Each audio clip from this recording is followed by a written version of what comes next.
tan difíciles, tan oscuros, donde su palabra se está cumpliendo tal cual como Él a través de sus santos profetas ya lo había dicho. Tiempos difíciles y entendemos que así seguirán hasta que lleguen a su colmo.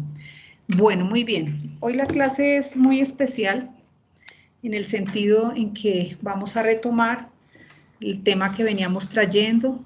Se hizo para iniciar este año un paréntesis bellísimo acerca de nuestra doble naturaleza y cómo poder tener ese balance en medio del desbalance.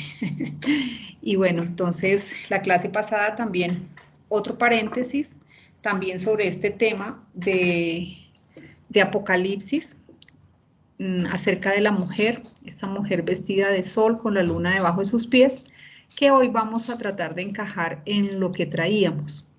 Entonces, el propósito de esta noche es retomar, hilar de nuevo, empezar a tratar de expandir las cosas que estamos viendo y, por supuesto, ir a la profundidad, establecer algunas cosas que ya deben estar en nuestro corazón acerca de este estudio de Apocalipsis.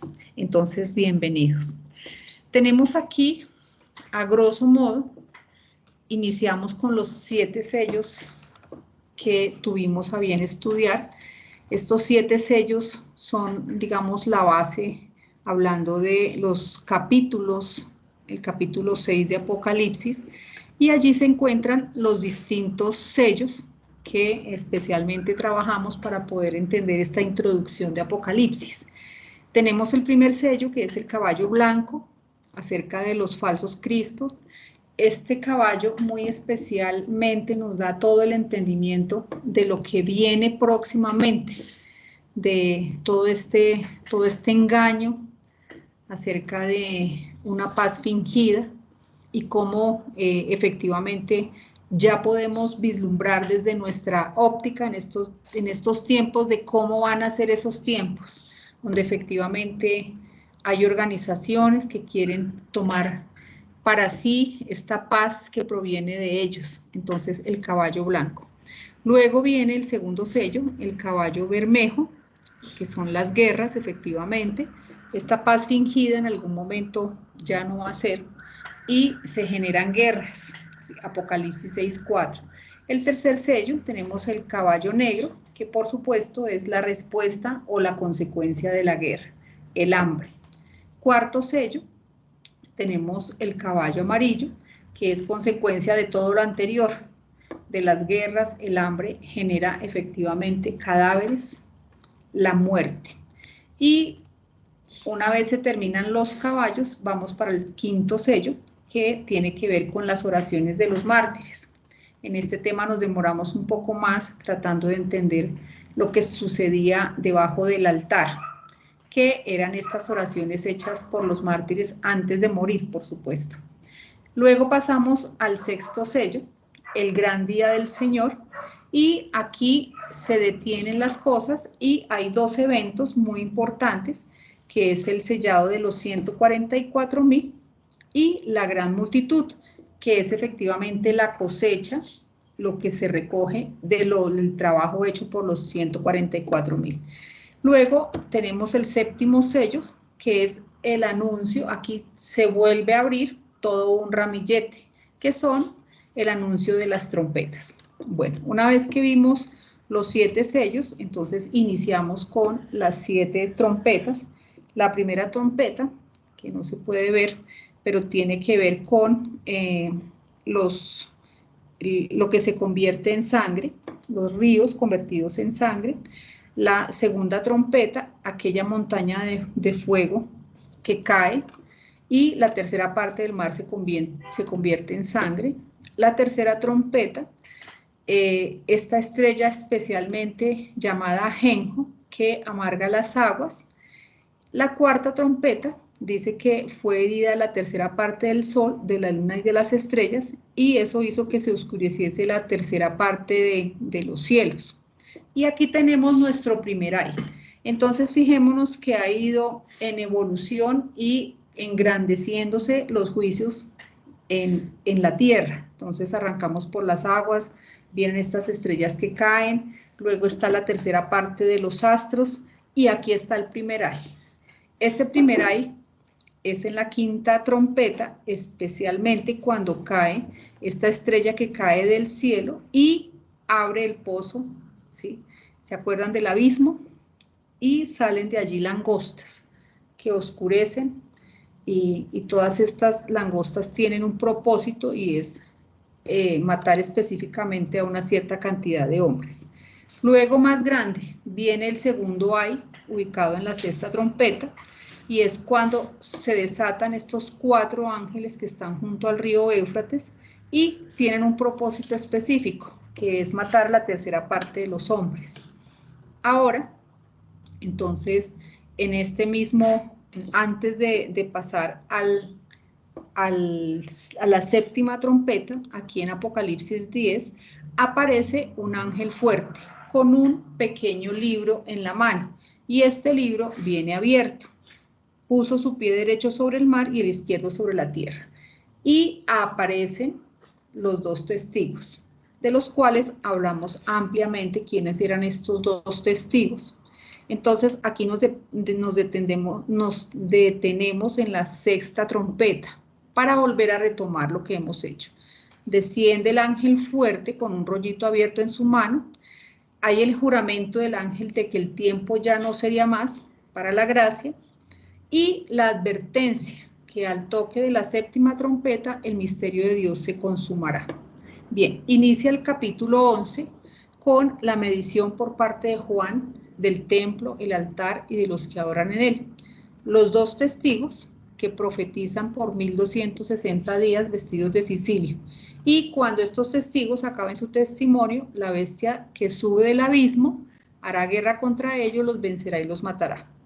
Pero después de 3 días y medio entró en ellos el espíritu de vida enviado por Dios y se levantaron. Y aquí está el versículo. Dice en Apocalipsis 11:11, pero después de 3 días y medio entró en ellos el espíritu de vida enviado por Dios y se levantaron sobre sus pies y cayó gran temor sobre los que los vieron. 12, y oyeron una gran voz del cielo que decía, subid acá, y subieron al cielo en una nube y sus enemigos los vieron. En aquella hora hubo un gran terremoto y la 10ª parte de la ciudad se derrumbó, y por el terremoto murieron en número de 7,000 hombres, y los demás se aterrorizaron y dieron la gloria al Dios del cielo. El segundo ay pasó, he aquí el tercer ay viene pronto. Entonces, aquí hicimos un estudio bastante exhaustivo de quiénes eran estos 2 testigos y el propósito de Dios para colocarlos en este momento tan especial. Entonces, el testimonio de los 2 testigos es reatar, volver a unir todas las cosas que quedaron en suspenso. Recordemos que en Hechos 28, el pueblo de Israel no se arrepintió y quedaron loadmi. En este punto, estos 2 testigos son los encargados de recordar al pueblo de Israel quiénes eran ellos, ¿sí? Y lo más importante, hacerles saber que Dios está a punto de restaurar sus privilegios, es decir, ya van a dejar de ser loadmi y Dios va a continuar su trato con ellos. Muy importante estos 2 testigos en esta historia. El libro de Hechos hace unidad con Apocalipsis, claro que sí, se unen aquí, aunque son libros muy diferentes, por supuesto, ya que al final de los tiempos, los principados y las potestades hacen que todas las cosas se aceleren hacia el establecimiento del reino milenial. Entonces, en Hechos tiene su propia temática, que es hablar acerca del reino y de lo que ellos podrían tener si se arrepintieran. Apocalipsis ya muestra que todas las cosas se aceleran especialmente porque van a restablecerse el reino efectivamente, el reino de Dios sobre la tierra. Entonces, el propósito de los 2 testigos fue muy especial. Bien, ahora sí, arrancamos en el capítulo 11:15. El 7º ángel tocó la trompeta y hubo grandes voces en el cielo que decían, los reinos del mundo han venido a ser de nuestro Dios y de su Cristo, y Él reinará por los siglos de los siglos. Entonces, al toque de la 7ª trompeta se produce un anuncio, es muy importante, que es un anuncio de la gloria de Cristo, viniendo efectivamente ahora sí a tomar posesión, dominio y control de los reinos de la tierra en su segunda venida. Los días de la séptima trompeta ocupan los últimos 3 años y medio, el tiempo de la gran tribulación. Entonces, para poder entender todos los acontecimientos de la séptima trompeta, es necesario que nosotros volvamos a retomar y recordemos qué tiempo o cuál es el tiempo de esta séptima trompeta. Entonces, aquí tenemos una línea de tiempo muy sencilla. Están la última semana de Daniel, que son los 7 años, y tenemos los primeros 3 años y medio, que los llamamos la tribulación. Están los 7 sellos, que ya los miramos, están las 6 primeras trompetas, que ya las miramos, está el primer ay, que abre el abismo, está el segundo ay, que son los 4 ángeles que se desatan del río Éufrates. Imagínense, va creciendo. Y ahora vienen los últimos 3 años y medio que son ocupados por esta séptima trompeta, que es el tiempo de la gran tribulación. Así que es un lapso de tiempo, y es un lapso de tiempo muy importante donde van a ocurrir muchas cosas. Tener en cuenta que los caballos, es decir, esos falsos cristos, van a estar hasta el final, ¿sí? Las alianzas, las guerras, el hambre, la muerte, no va a desaparecer, sino que va a permanecer. Las iglesias, recuerdan las iglesias que vimos, la de Tiatira, todos los avisos a los vencedores efectivamente también van a estar disponibles durante los últimos 7 años, porque el propósito de Dios es que pues la mayor cantidad de gente se salve en cada una de las distintas compañías. Bien, entonces, para poder entender la séptima trompeta hay que entender que es un lapso de tiempo. Bien, listo. Se toca la trompeta y viene el anuncio de que se van a instaurar los reinos de Cristo. Bien, aquí nosotros podemos percibir algo. Venían los sellos, las trompetas, y se supone que la séptima trompeta de una vez debiera arrancar con otra cosa más grande, otro juicio más tremendo, pero hay un cambio de orden en la narración que se traía, ¿sí?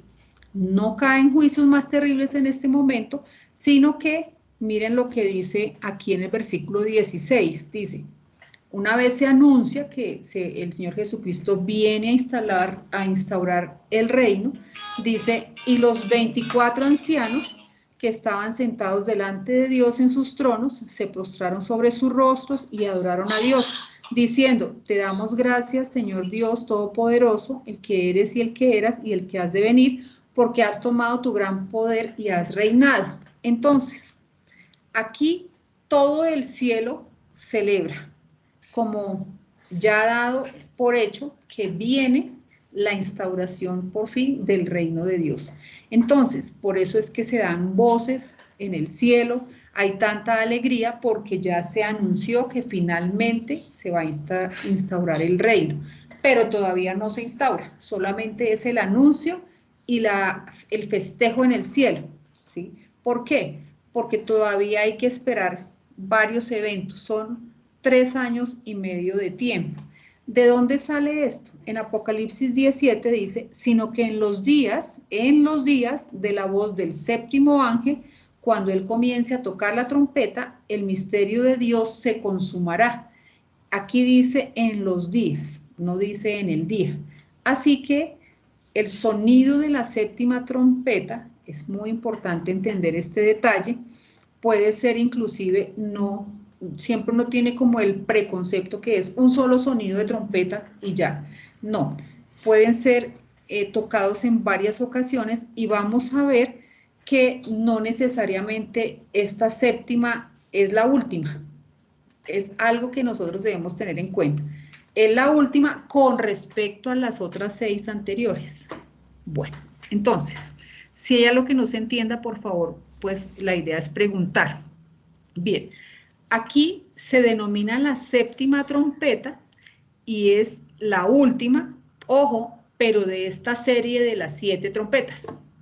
No es que es la última que se vaya a tocar, y es importante entender porque si no, no van a encajar los hechos que vamos a ver. pero no significa que después no venga una posterior.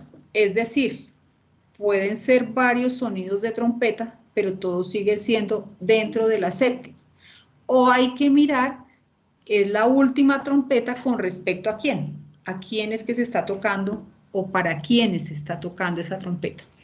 Entonces, por ejemplo, aquí en 1 Corintios 15:52 dice, en un momento, en un abrir y cerrar de ojos, a la final trompeta, porque se tocará la trompeta. Nosotros ya sabemos que este versículo pertenece al tiempo o a la esperanza de Israel. Esta última trompeta es con respecto a esa iglesia. No es, por ejemplo, para nosotros, no se está diciendo que se está acabando las cosas. Es la última, dice, pero no absolutamente la última, porque ya habrá sonado antes de que estos juicios comiencen para levantar a sus santos dormidos. ¿Eso qué quiere decir? Que antes de que comience la gran tribulación, va a tocarse una trompeta para que estos santos se levanten, los que durmieron en Cristo, y los que están vivos, ¿sí? Que ya vamos a ver específicamente que va a ser para los vencedores, que van a ser arrebatados, para ellos va a sonar esa trompeta, pero no es la última, ¿sí? Absolutamente la última. Dice, habrá otra gran trompeta después de la gran tribulación. Entonces fíjense que no es la última. Y esta trompeta está conectada inmediatamente con la revelación cuando ya venga el Apocalipsis. Va a haber un toque de trompeta para que se levanten y sean arrebatados unos creyentes. Y al final de la gran tribulación va a haber otro toque de trompeta cuando ya Jesucristo sea revelado. Dice en Mateo 24:31, y enviará a sus ángeles con gran voz de trompeta y juntará a los escogidos y van a pasar una cantidad de eventos. Entonces, ¿qué es importante entender aquí? Que siempre hay que mirar que esta séptima trompeta no es un solo toque, sino hay varios o por lo menos dos, y siempre hay que estar pendiente en qué momento. No es absolutamente la última trompeta. Bien, listo. ¿Qué más? Dice acá, el sonido de esta trompeta, ahora sí volvemos, cuando se toque esta trompeta, cuando se tocó se toque la séptima trompeta, se produce una gran actividad en el cielo, donde es oída, y el resultado se celebra por anticipación. Esto no es nada nuevo, puesto que en el Antiguo Testamento, efectivamente, cuando había la proclamación de un rey, se tocaba la trompeta. Dice, por ejemplo, en Primera de Reyes 1:39, y tomando el sacerdote Sadoc el cuerno del aceite del tabernáculo, ungió a Salomón y tocaron la trompeta y dijo todo el pueblo, viva el rey Salomón. Mucho más ahora que es tocada esta séptima trompeta como anuncio de la coronación nada más y nada menos que del rey justo de la tierra. Por supuesto que hay un toque de trompetas y el cielo está absolutamente feliz de que ya por fin es la señal de que ha llegado la hora de proclamar las gloriosas nuevas del asentamiento y establecimiento del reino de Dios sobre la tierra. Finalmente, venga tu reino. Esta frase tan hermosa que pronunció el Señor Jesucristo, como lo vemos ahí en Mateo 6:10, venga tu reino, hágase tu voluntad como en el cielo, así también en la tierra. Entonces, este anuncio genera en el cielo un gran gozo. Bien, ¿qué más por aquí? Listo. Al seguir leyendo, íbamos en Apocalipsis 11:17, vamos para el 11:18. Ubicados en esta séptima trompeta, que es un lapso de tiempo de 3 años y medio. Dice, y se airaron las naciones, y tu ira ha venido, y el tiempo de juzgar a los muertos, y de dar galardón a tus siervos los profetas, a los santos y a los que temen tu nombre, a los pequeños y a los grandes, y de destruir a los que destruyen la tierra. Bien, estos son muchos eventos, o varios. Aquí se colocan, pero no en el orden, sino solamente para entender eventos durante estos 3 años y medio. Hay un tiempo para que las naciones se aireen, se airaron las naciones, hay un tiempo de juzgar a los muertos efectivamente, de dar galardón, de destruir a los que destruyen la tierra. Y hay que tener en cuenta que también están los juicios de las últimas 7 copas que nos hacen falta, que están bajo los últimos 3 años y medio también. Entonces, hay que tener mucho cuidado. Esta séptima trompeta, durante estos 3 años y medio terribles, muchas cosas de Dios por resolver. Bien, ¿cómo empieza todo? En Apocalipsis 11:19 dice, y el templo de Dios fue abierto en el cielo, y el arca del pacto se veía en el templo, y hubo relámpagos, voces, truenos, un terremoto y un grande granizo. Bien, entonces, durante el lapso de los últimos 3 años y medio, se inicia, y aquí hay que tener muy claro esta parte, con un tremendo evento, y es el descenso del cielo más alto del Señor Jesucristo a la bóveda celeste. Como consecuencia, dice acá que se ve el templo de Dios abierto en el cielo y se ve el arca del pacto. ¿Y qué sucede en la tierra?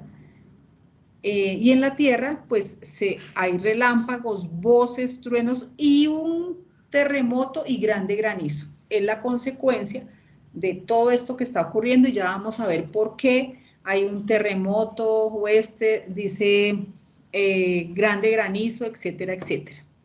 Bien, entonces, de la misma manera que cuando se iba a abrir el séptimo sello, allá, que fue el sellado de los 144,000, o sea, hubo eventos muy importantes, ahora, para el toque de la séptima trompeta, es lo más importante. Viene el descenso del Señor Jesucristo a la bóveda celeste y por eso hay tanto regocijo en el cielo.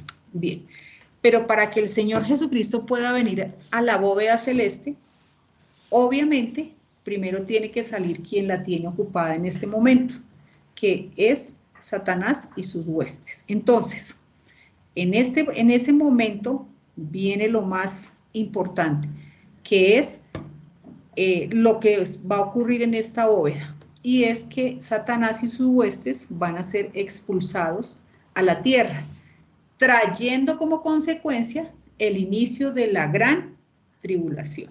Entonces hay que ir hilando los hechos. Entonces se hace el anuncio de la instauración de los reinos, hay regocijo, pero para que esto suceda hay que sacar a Satanás.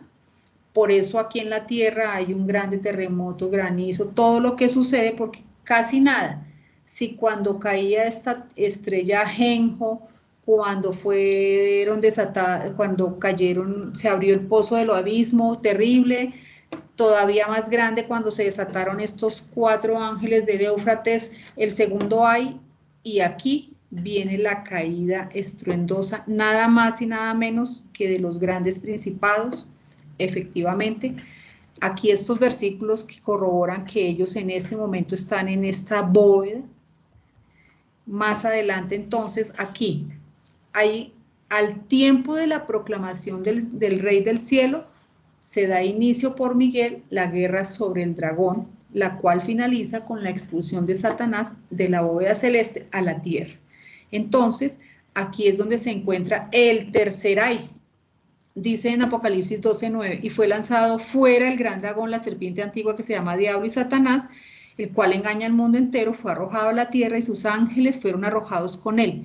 Entonces oyó una gran voz en el cielo que decía, ahora ha venido la salvación, el poder y el reino de nuestro Dios y la autoridad de su Cristo, porque ha sido lanzado fuera el acusador de nuestros hermanos, el que los acusaba delante de nuestro Dios día y noche. Fíjense, están los 2 eventos.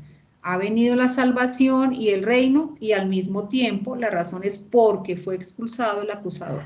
Versículo 11. Y ellos le han vencido por medio de la sangre del cordero y de la palabra del testimonio de ellos, y menospreciaron sus vidas hasta la muerte. 12. Por lo cual alegraos cielos y los que moráis en ellos. ¡Ay de los moradores de la tierra y del mar! Aquí está el tercer ay. Porque el diablo ha descendido a vosotros con gran ira, sabiendo que tiene poco tiempo. Entonces aquí está el tercer ay, que es ya, mejor dicho, lo más grande que podría suceder a la humanidad. Si aun cuando caen estos juicios es difícil, ahora imaginémonos cómo puede ser que caiga el mismo Satanás de manera personal a la tierra. O sea, esta es la gran tribulación. Y aquí tenemos, para que vayamos hilando, los tres hay. Cada uno más y más y más. Ubicados en la quinta trompeta, cuando se abre el pozo del abismo. Ubicados en la sexta trompeta, cuando se desatan los cuatro ángeles con tanto poder, Apoleón, Abadón. Y ahora aquí, en la séptima trompeta, se ubica la caída y junto con él de todas estas huestes que tienen el poder más grande. Bien, hasta aquí, entonces viene el versículo, estábamos ubicados en la séptima trompeta. Y ya vamos a empezar aquí el capítulo 12. Apareció en el cielo una gran señal. Una mujer vestida de sol con la luna debajo de sus pies y sobre su cabeza una corona de 2 estrellas. Y todo lo que va a pasar, va a ser nuestro gran contexto, que ya lo hemos trabajado. Entonces, esta gran señal, ya sabemos, ya lo hemos dicho, es algo muy importante, es un aviso especial. Dios aquí quiere comunicar específicamente a sus vencedores lo que viene. Entonces, ya sabemos que esta mujer representa a Israel.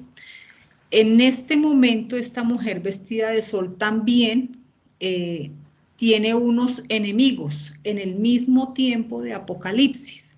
Recordemos que Israel vestida de sol representa a Israel con sus privilegios, es decir, luz a las naciones acerca del conocimiento de Dios. Eso es lo que viene para Israel.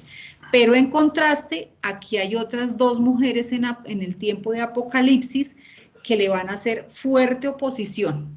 Tenemos a Jezabel, que ella es aquella profetisa que tiene infiltrada la doctrina en las iglesias, y específicamente en una.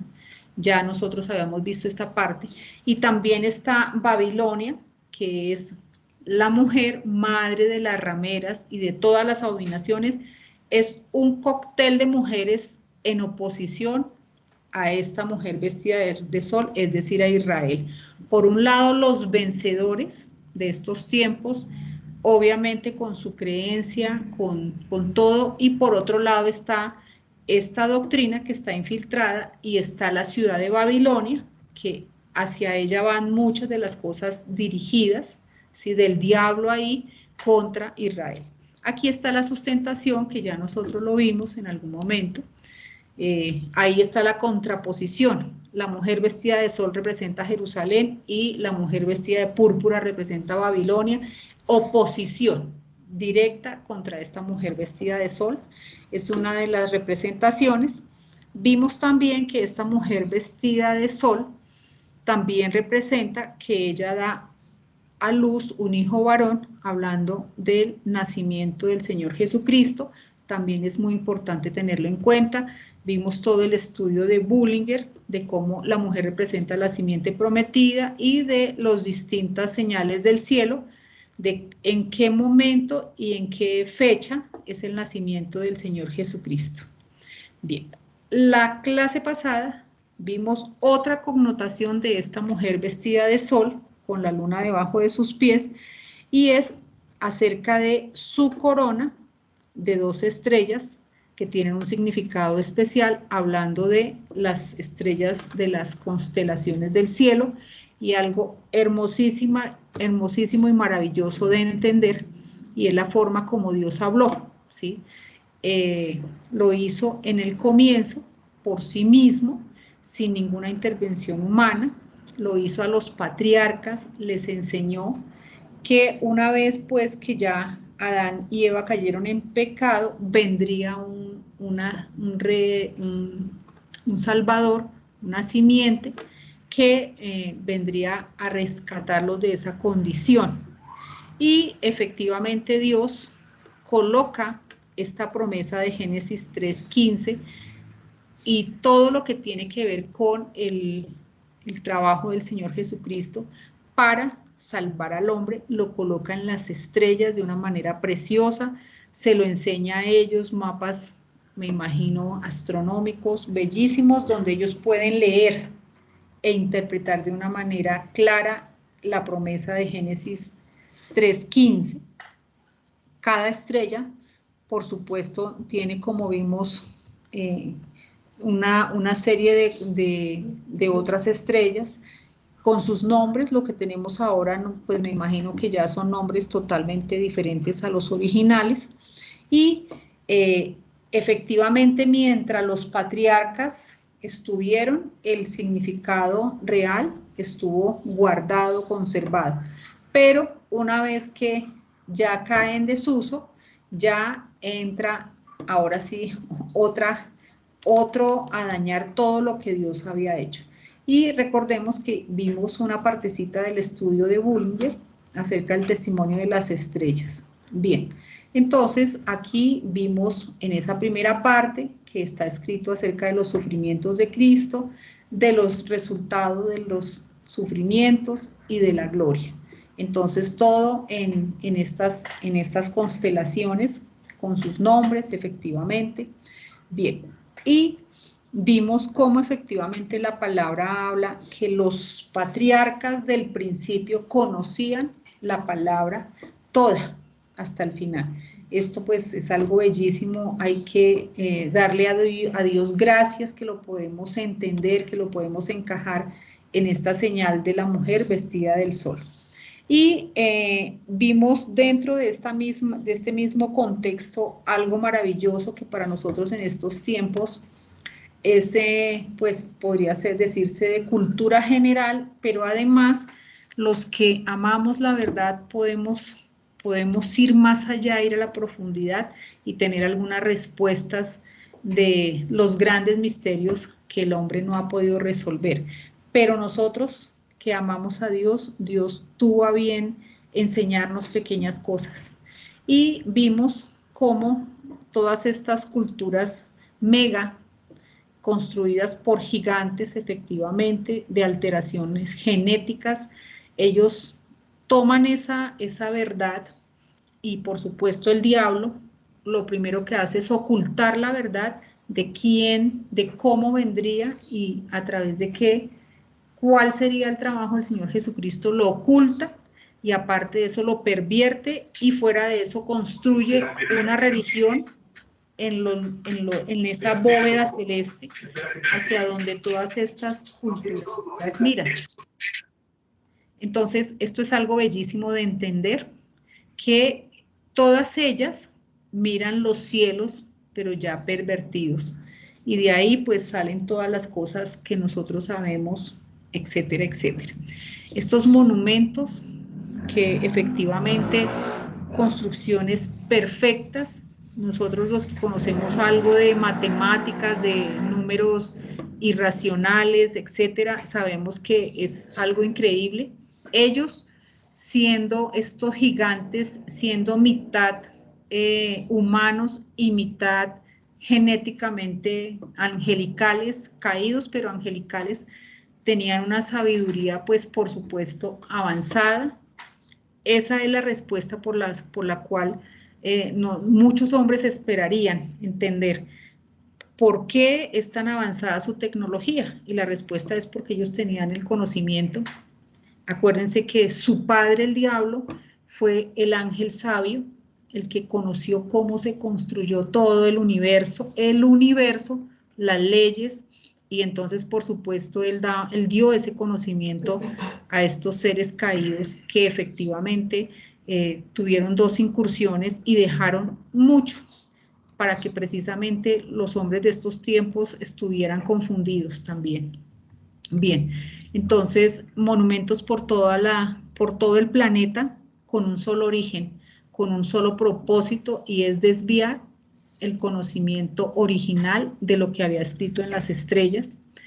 Bien, engañaron efectivamente antes del diluvio a las distintas, o sea, estas civilizaciones engañan a los hombres al punto que el único que se encuentra bien genéticamente y entendiendo la palabra es Noé.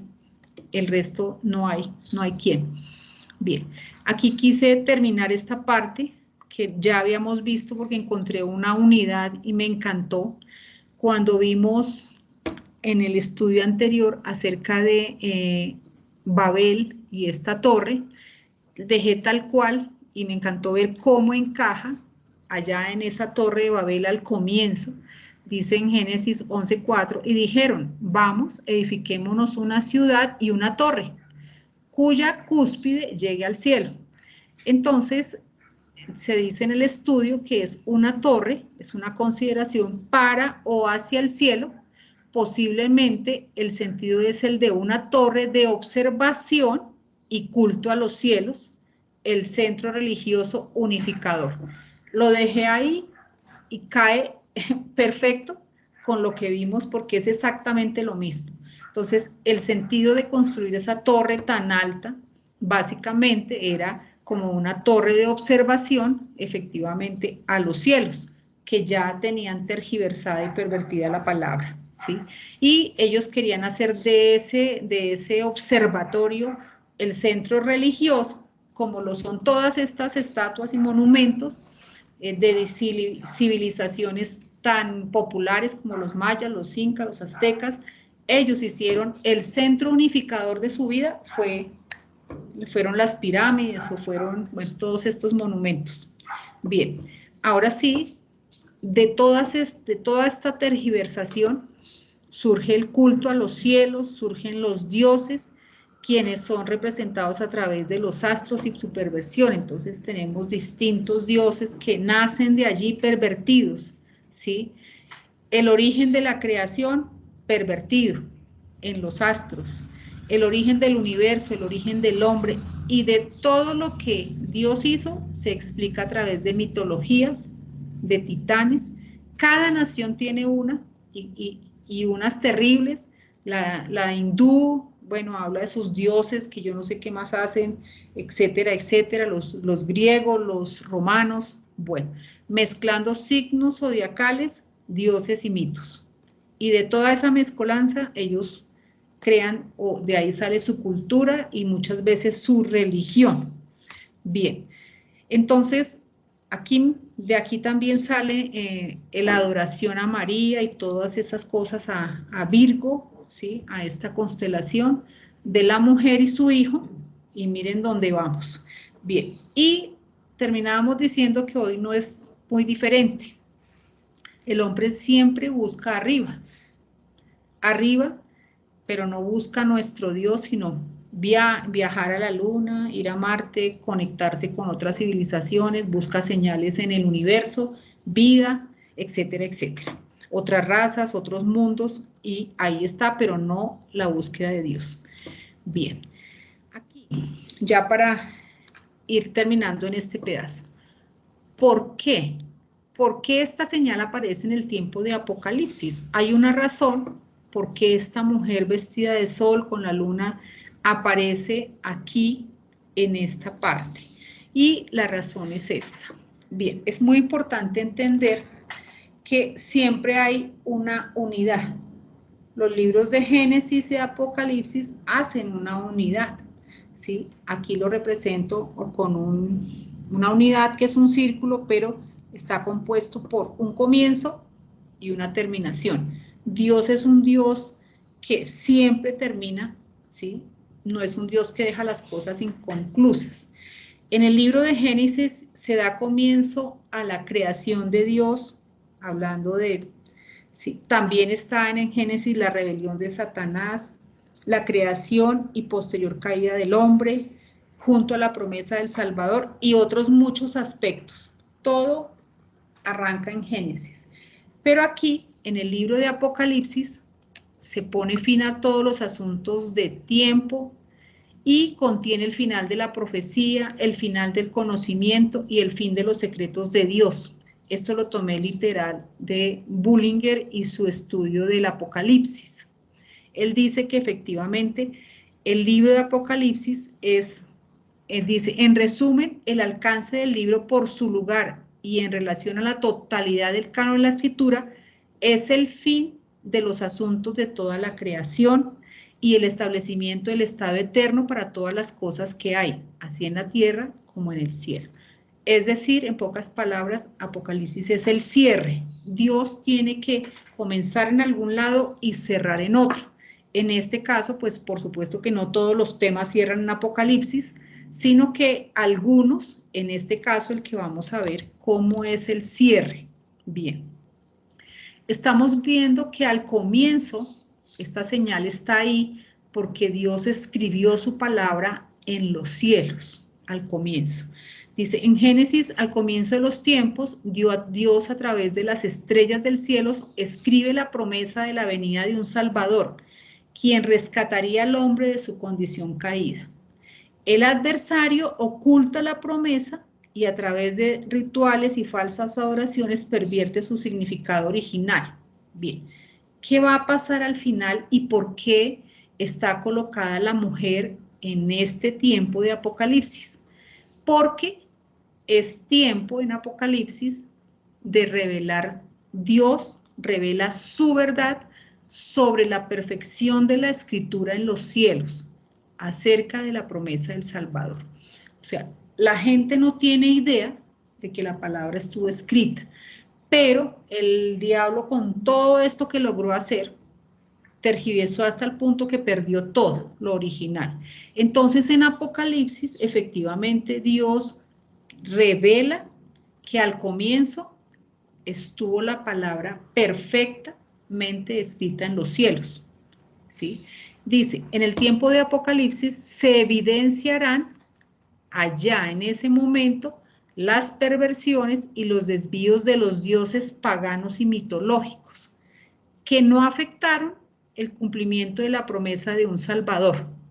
Y Dios va a ejecutar su juicio derrotándolos porque ninguno de esos dioses, ninguno de nada de eso que se creyó, podrán salvarlos del juicio que Dios va a tener en ese momento.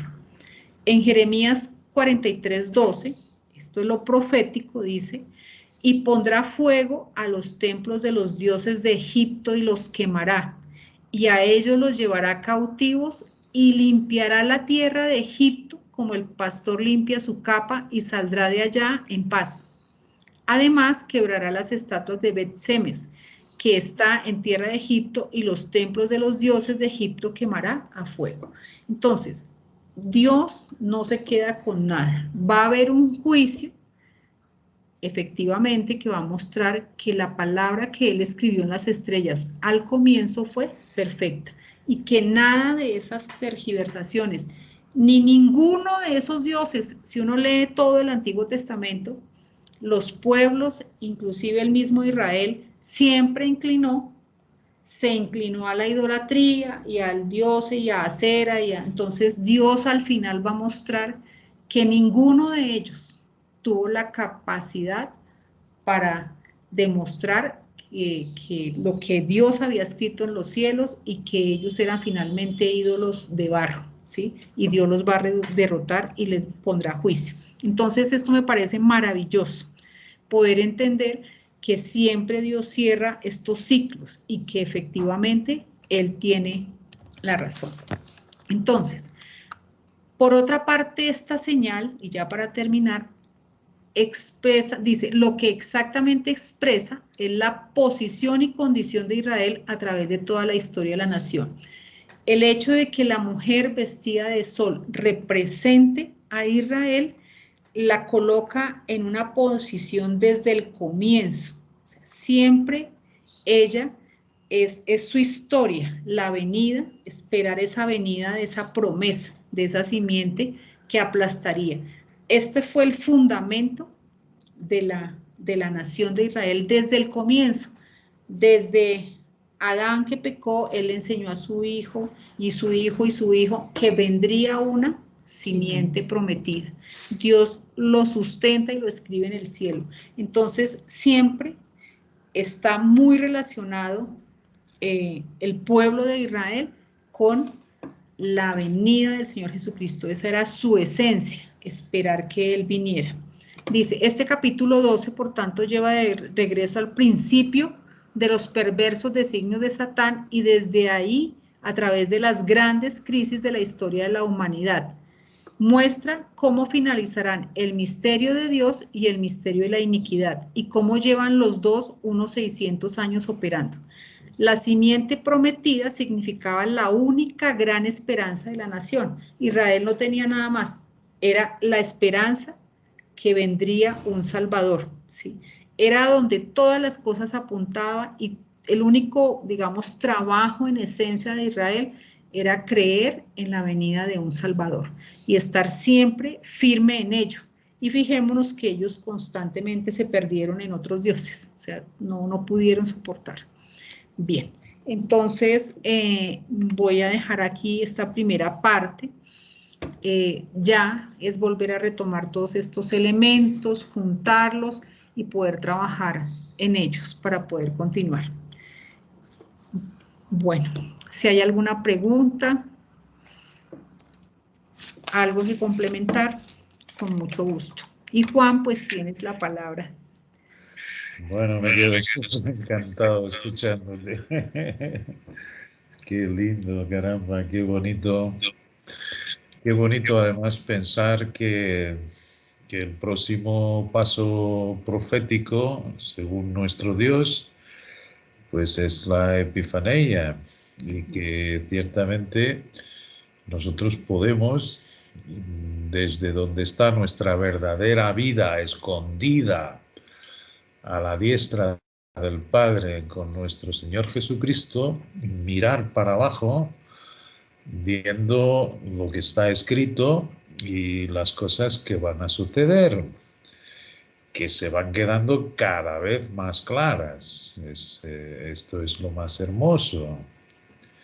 Es claro que no pretendemos, ni mucho menos, haber ya entendido todas estas señales, todas estas cosas, pero como siempre, las cosas de nuestro Dios, y sin ansiedad, pero sí estando despierto, pues las va aclarando, va haciendo una separación de todas sus cosas y mostrándonos lo que va a suceder en la tierra. Entonces, fijaros el privilegio que es ver estas cosas desde el sitio donde estamos sentados, donde Él dice que está nuestra verdadera vida. Bueno, quería comentaros que es un tiempo maravilloso. Desde que vimos las dos naturalezas, y Amparo explicó también aquella parte del equilibrio, ha sido un tiempo maravilloso. Un tiempo en que no me he dejado robar nunca la paz, un tiempo en que por fin he entendido que no es nuestra debilidad, ni mucho menos lo que nos quita estar en la nueva naturaleza y permanecer, y tenemos todo el derecho de permanecer en ella. Y ha sido un tiempo maravilloso, sobre todo no porque no exista el conflicto, porque cada vez somos más conscientes de nuestra debilidad, pero es hermoso que todo eso lo tenía Dios previsto, y que con toda esa batalla, pues nos mantenemos en el sitio correcto.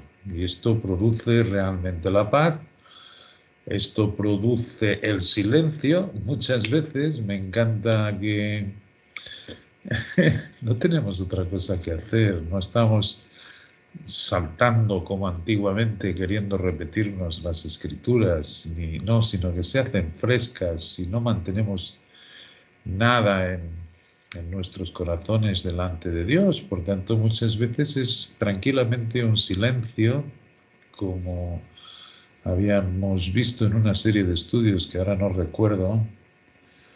Yo creo que era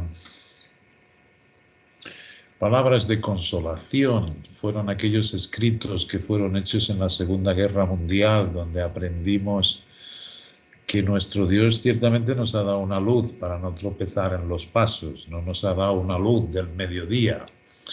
Esa está todavía por venir, esa es cuando veamos cara a cara.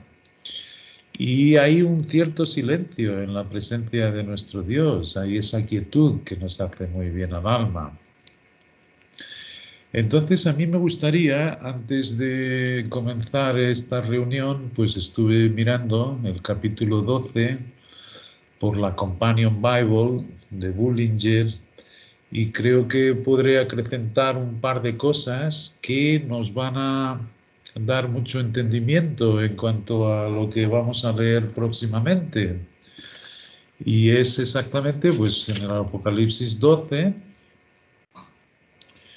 y es genial, donde viene la expulsión de este sitio, de esta bóveda celeste, como le hemos referido, que es un lugar en el que tiene acceso realmente las huestes espirituales de maldad, como nos dice en Efesios, no es algo que estemos inventando nosotros. Y aquí efectivamente es donde se produce la expulsión de esos principados, potestades de maldad, que ocupan esa bóveda y caen a la tierra.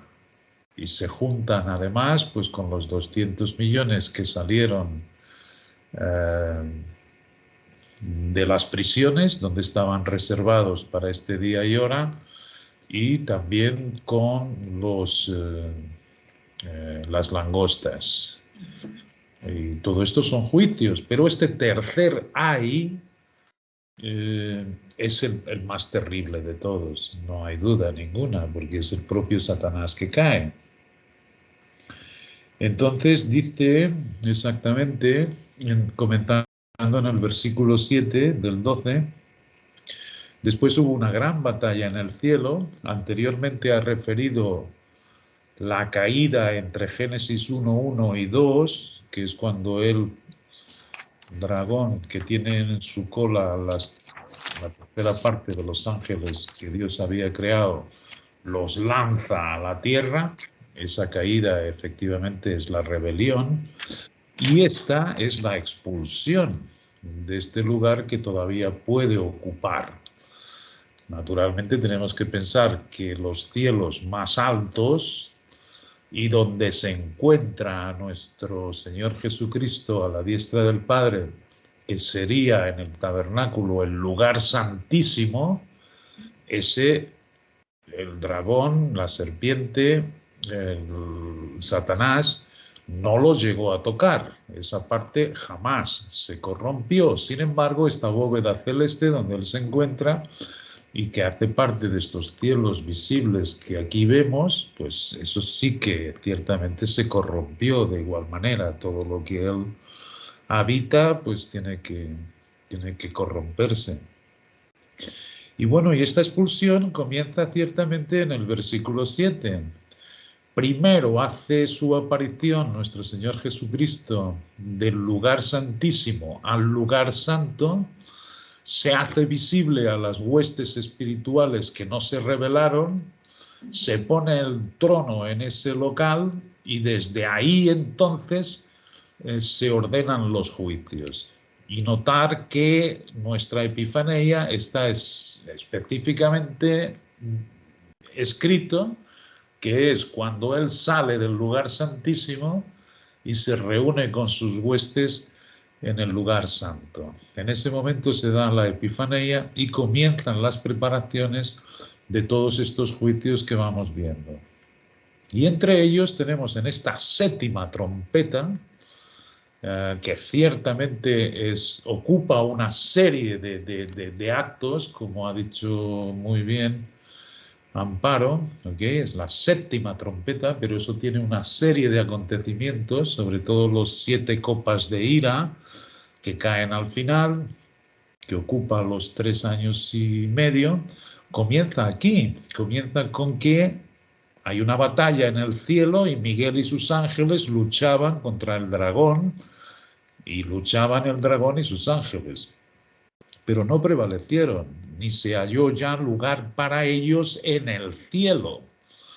Ya no se halló lugar para ellos, ahí donde ocupan esa parte. Y fue lanzado fuera el gran dragón, la serpiente antigua, que se llama Diablo, y Satanás. Cada uno hace referencia a algunas de sus actividades, el cual engaña al mundo entero.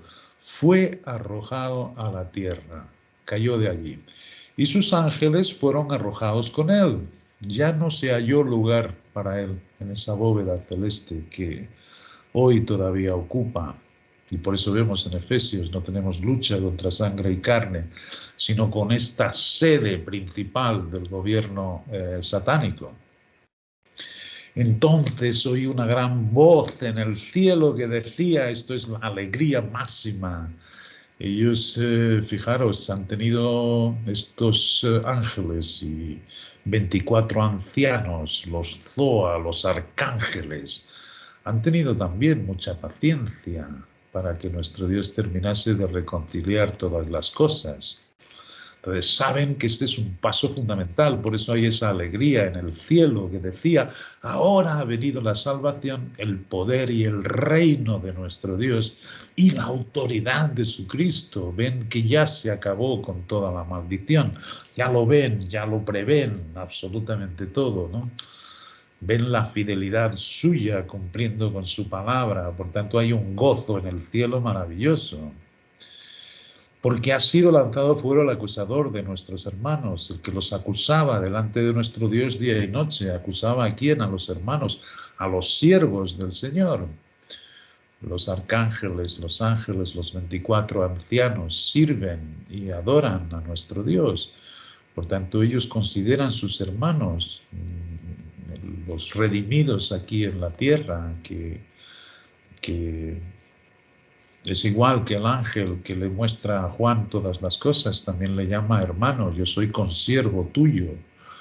No es a ellos que acusa a Satanás, claro que no, es a los que están en la tierra de día y de noche.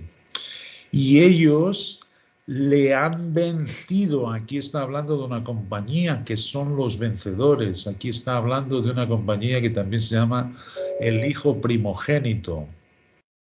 Por medio de la sangre del Cordero y la palabra del testimonio de ellos, y menospreciaron sus vidas hasta la muerte. O sea, del cuerpo de Israel y de la esperanza de Israel hay muchos redimidos, pero ciertamente hay unos que despreciaron sus vidas hasta la muerte y hacen parte de este hijo primogénito. Se llama la iglesia de los primogénitos, las de los vencedores. Es a estos. Por lo cual, alegraos cielos, cielos. Esta es la primera vez que se pone en plural. Mientras que en todo el Apocalipsis habla del cielo, aquel lugar donde están las huestes que nunca se revelaron, o habla de este otro cielo, y son palabras distintas las que utiliza, de la bóveda celeste donde está el adversario. Pero aquí aparece en plural. Y aparece en plural porque ya está redimido todos los cielos. Es genial, esto lo he visto en la Companion Bible de Bullinger y es de las cosas que nuestro Padre nos deleita cuando nos hace ver, y que es cierto, qué lindo y qué perfección en su palabra, cómo utiliza ahora la palabra cielos en plural. La única vez que aparece en todo el Apocalipsis, y es porque esa parte de la bóveda ya ha quedado limpia. Y entonces dice, por lo cual alegraos cielos, ahora ya cielos, y los que moráis en ellos. Acaba que me ha hecho también sonar las campanillas cuando Amparo ha estado hablando de que suena la última trompeta. Ciertamente va a haber una resurrección.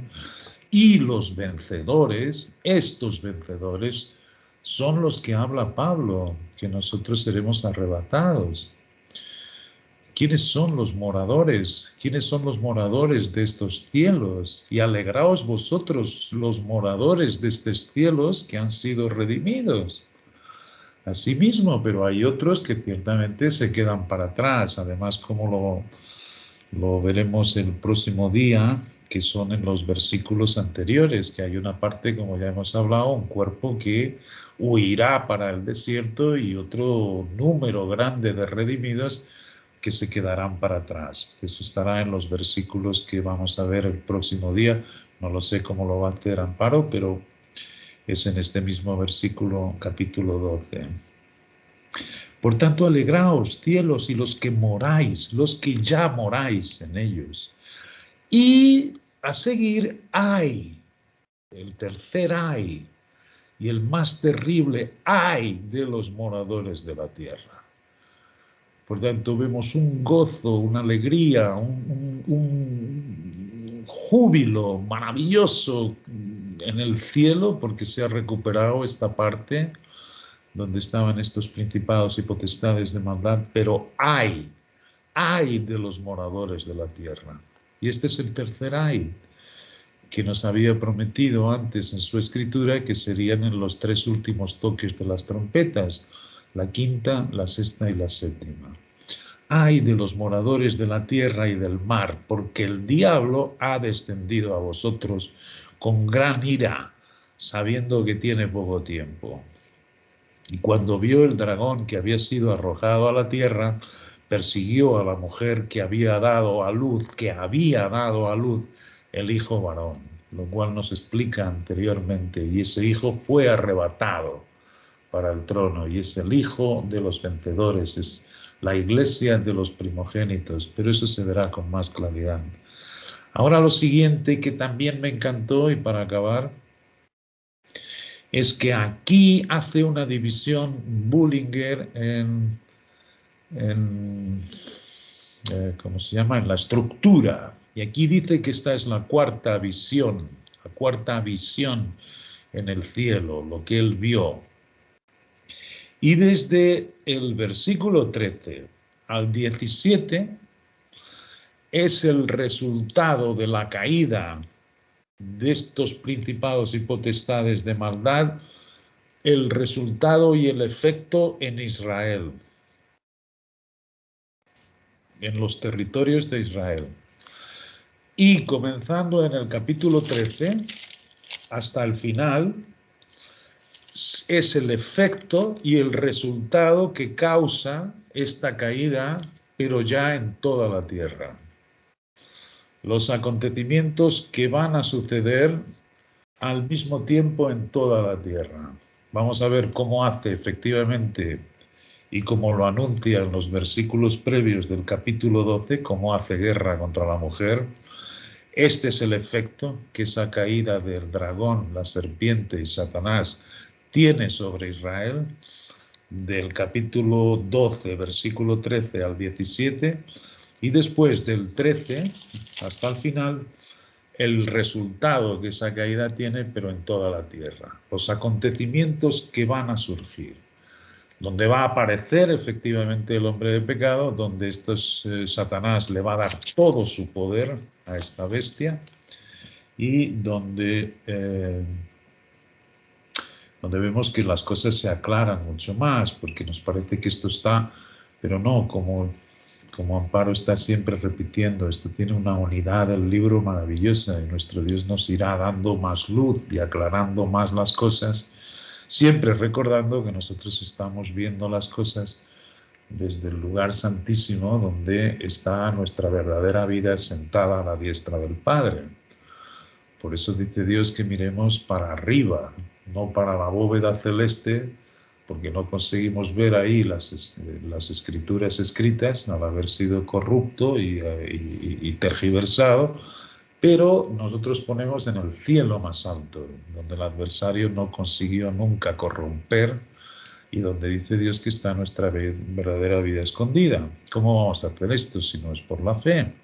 Y aguardando silencio en la presencia de nuestro Dios para que nos siga mostrando estas cosas tan maravillosas. De manera que mucho gozo hay en el cielo por todas cosas que van sucediendo, y al mismo tiempo vamos viendo cómo hay mucho pesar en la tierra por todas las cosas que también ahí van a suceder. Gracias, Juan. Excelente complemento. Bueno, preguntas, inquietudes, aportes. Bueno, silencio total. Bien, ¿quién desea cerrar con una oración, por favor?